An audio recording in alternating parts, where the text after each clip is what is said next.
In Spielberg's sci-fi spectacular, UFOs speed through the skies of Indiana. In hot pursuit are local law enforcement officers. Surely a Hollywood fantasy. In fact, it's a scene that could have been directly lifted from the files of Project Blue Book. The great flying saucer mystery of 1966 began here, near Dexter, Michigan, late in March. No one photographed it, but Sergeant Newell Schneider of the Sheriff's Office remembered it well enough to draw it. No, it moved very rapidly. If I could change and go to the right or the left or go crossways without hesitating a bit. What do you think it was? Well, if they call it a flying saucer, that's what it is. 50 years later, Sergeant Newell Schneider is now retired, but remains convinced of his sightings of UFOs over the Michigan skies. I was a sergeant, worked for Washtenaw County Sheriff Department in 1966.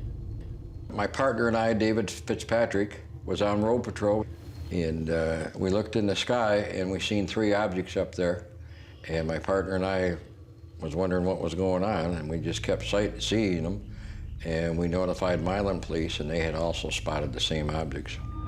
To us, it looked like a cigar-shaped object with multiple lights, tremendous speed. This was not man-made aircraft because you just couldn't believe how fast it would move up, down, sideways. Douglas Harvey, Washtenaw County's former sheriff, remembers the event vividly. During that week, we received a call that a gentleman out on McGinnis Road observed a flying saucer type of a thing in his backyard. This was a very moderate family, and they're not the type to go out and look for publicity, or in fact, they didn't want the notoriety at all.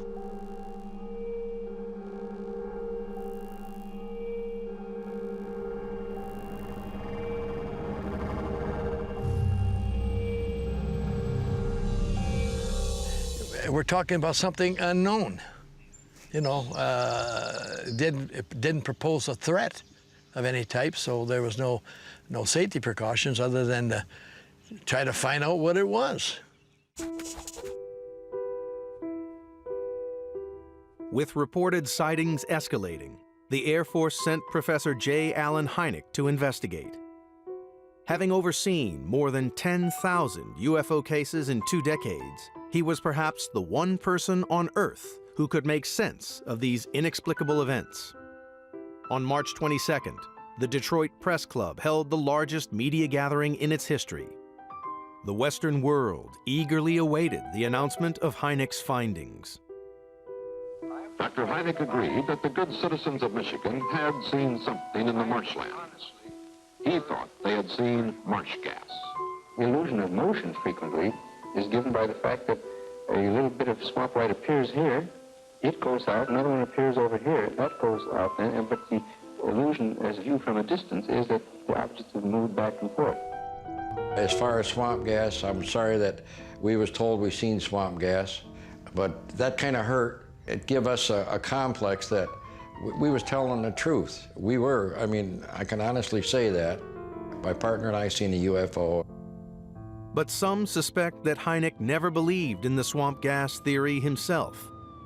Many believe the government spin doctors were at work, and Hynek was simply told to sell the theory. When Hynek got over at first sight, he looked out there and he told me personally that he had no idea what it was. Then he got on the telephone and was talking to Washington. And right after that phone call, I didn't hear the conversation, but after the phone call, I got back in my car and explained that I got bad news for you. He said, your men see nothing but swamp gas. And of course, the sheriff said, you gotta be joking. And Dr. Hynek says, no, he says, that's what I'm told to tell everybody. In the conversation.